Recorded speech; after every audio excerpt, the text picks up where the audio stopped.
অবস্থা যদি ভালো হয় ওইটাকে আদব বলা হয়। তার চলা ভালো, খাওয়া ভালো, উঠা বসা ভালো, ব্যবহার আচার আচরণ ভালো, তার কাজ কাম ভালো, ইত্যাদি ইত্যাদি। একজন মানুষের জীবনে অনেকগুলি কাজ আছে, সেই কাজের কোনো হিসাব নেই, কাজের কোনো ব্যস্ততা থেকে হয়ে যাচ্ছে। তার মানে হচ্ছে যে একজন মানুষের জীবনের চলার পথে যতগুলি কাজ আছে সমস্ত কাজই সে তার থেকে সুন্দর প্রকাশ পায়, ভালো প্রকাশ পায়। এদিকেই আদব করা হয়। আমি মাঝে মধ্যে বলি,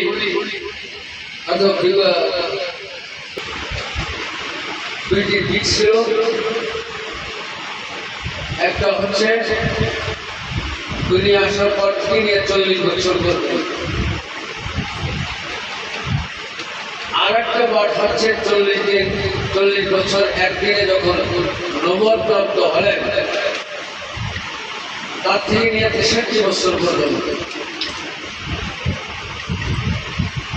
প্রথম যে পার্ট হুজুর সাল্লাল্লাহু আলাইহি ওয়াসাল্লামের আম্মা জানের থেকে যখন তিনি দুনিয়া আসলেন, জন্মগ্রহণ করলেন, তখন তার নাম রাখা হলো মুহাম্মদ ইবনে আব্দুল্লাহ। আর 40 বছর একদিন যখন হলো তখন মুহাম্মদ ইবনে আব্দুল্লাহ নামটা এর পরিবর্তে হলো মুহাম্মদ রাসূলুল্লাহ। কি নাম হলো? মুহাম্মদ রাসূলুল্লাহ।